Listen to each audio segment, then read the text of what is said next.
김기표 후보는 여러 투기 의혹에 대해 국민께 당당히 진실을 밝히길 촉구합니다. 2021년 3월 김기표 후보가 청와대 반부패 비서관으로 임명되었을 당시 경기도 광주시 송정동 땅 투기에 대한 논란에 휩싸인 적이 있습니다. 당시 김기표 후보는 해당 토지는 도로가 개설되더라도 그 어떠한 개발 행위도 불가능한 지역이라며 자금 사정이 좋지 않던 지인이 매수를 요청해 부득이하게 취득했다고 주장했습니다. 그리고 이러한 변명과 함께 검찰이 무혐의 종결로 사건을 마무리 지었다며 자신의 결백을 주장했습니다. 지금까지도 이는 과도한 정치 공격이었으며 자신은 아무런 문제도 죄도 짓지 않았다고 말하고 있습니다. 김기표 후보에게 묻습니다. 진정 땅 투기에 대해 아무런 죄가 없다고 스스로 국민께 결백하다고 생각하십니까? 아직도 이는 문정부를 향한 그 당시 야당의 억지 정치 공세였으며 억울하다고 생각하십니까? 그렇다면 이제 그 사건의 진실을 하나씩 파헤쳐 보겠습니다. 2017년경 김기표 후보가 변호사인 시절 상당히 의심스러운 부동산 거래가 이루어집니다. 김기표 후보는 2017년 4월 13일 김경미 일가가 소유한 경기도 광주시 일대의 땅 3,000여 평 중 892평을 약 8,300만 원에 매입하게 됩니다. 하지만 그 땅은 이미 불법 훼손이 되어 있던 임야로 광주시 도시계획조례 23조 5항에 위반된 사고 토지였습니다. 2015년 이전 항측 사진을 보면은 해당 임야는 아무런 훼손 없이 자연스러운 상태였습니다. 하지만 2015년 사진에는 갑자기 인목이 훼손됐고 김기표 후보가 구입한 이후에는 건물까지 들어서 있습니다. 해당 임야는 건축 허가가 날 수 없는 사고 토지입니다. 광주시 조례 23조 1항 5호에 따르면 고의 또는 불법으로 인목이 훼손되었거나 지형이 변경되어 원상 회복이 이루어지지 않은 토지로서 토지 이용 계획 확인서에 그 사실이 명시되어 있지 않으면 개발 행위를 허가할 수 없습니다. 이는 곧 해당 땅의 공사는 불법이었다는 것입니다. 김기표 후보에게 묻습니다. 해당 토지에 공사가 진행되는 것이 불법이라는 것을 이미 알고 있었습니까? 그리고 이후에도 이상한 점이 포착됩니다. 해당 땅은 채권 최고이익이 약 76억 6천만 원에 될 정도로 비싼 땅입니다. 그중 김기표가 보유했던 땅의 담보가치는 약 22억 4천만 원이나 됩니다. 그러한 땅을 김기표는 주식회사 황금강 대표 이형호, 황금강에게 단돈 1억 5천만 원에 매매하게 됩니다. 이게 세상에 말이나 되는 거래입니까? 이러한 거래가 상식적으로 이해가 가는 거래라고 생각하십니까? 도대체 어떤 사람이 약 22억이나 되는 땅을 단돈 1억 5천에 매매한다는 것입니까? 이는 공시지가 약 9억 3천만 원에 15%에 해당되는 금액으로 절대 이루어질 수가 없는 거래입니다. 저기는 양도세 탈루에 의한 조세범 처벌법 위반, 등기부의 매매 가격을 허위로 기재한 공정증서 원본 부실기재죄 위반에 해당됩니다. 여기서 끝나지 않습니다. 김기표 후보는 청와대 반부패 비서관으로 임명되었을 당시 불법 훼손 개발한 땅을 재산신고에서 숨기고 이를 건물로 신고까지 합니다. 제대로 된 상세 주소도 기재하지 않습니다. 이는 너무나도 의도적인 수법이라고 볼 수밖에 없습니다. 불법으로 개발된 땅을 매입하고 의도적으로 누락하고 터무니없이 싼 값에 특수관계인에게 매매하고 과연 이것이 상식적인 부동산 거래입니까? 김기표 후보는 이에 대한 확실한 답을 하시기를 요구합니다. 의심쩍은 부분은 이뿐이 아닙니다. 김기표 후보는 상식적으로 도저히 이해할 수 없는 부동산 거래를 자금 사정이 좋지 않던 지인과 한 것이라고 변명하였습니다. 그렇다면 한 가지 질문하겠습니다.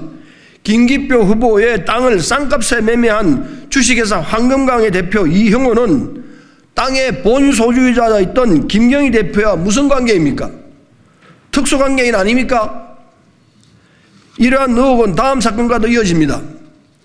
2017년 12월 8일 김기표 후보의 배우자인 국선영 씨는 순천시 조곡동 511-11대 땅을 건저당 15억 원에 설정하고 은행 대출 80억을 받기 위해 2020년 6월 12일 말소한 사실이 포착되었습니다.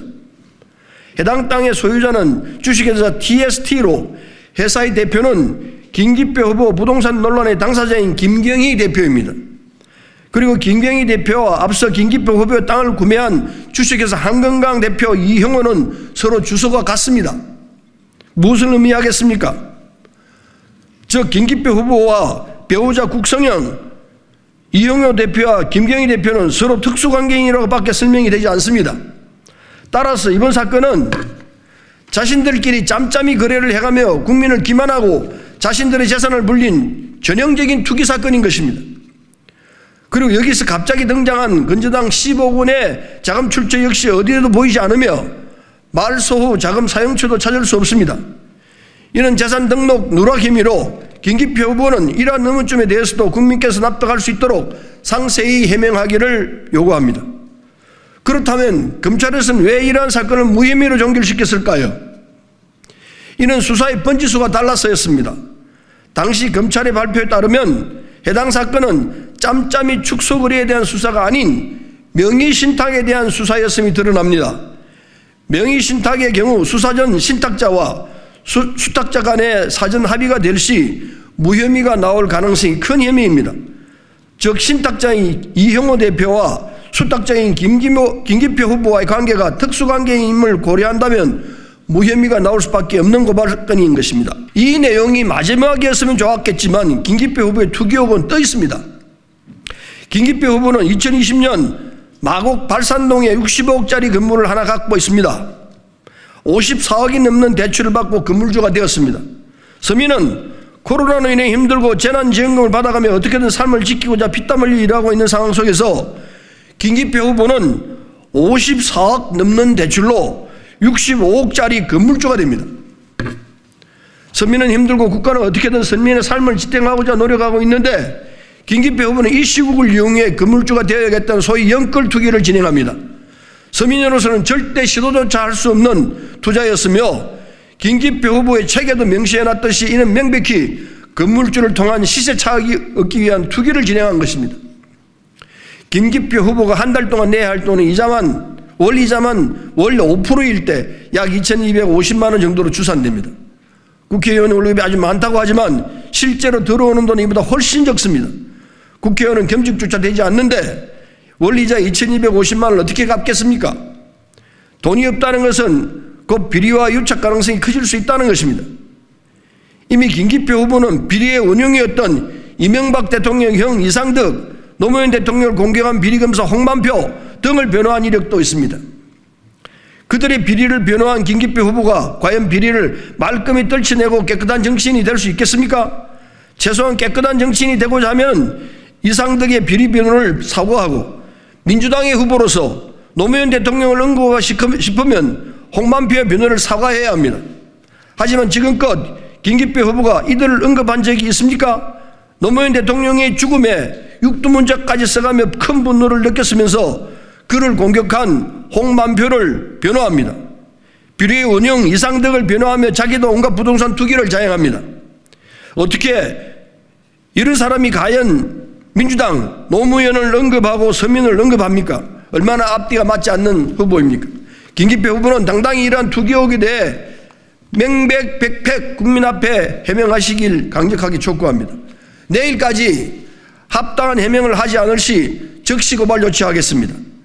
또한 이재명 대표는 부동산 투기에 관련된 사람은 공천을 배제하겠다는 국민 앞에 한 약속을 꼭 지키시길 바랍니다.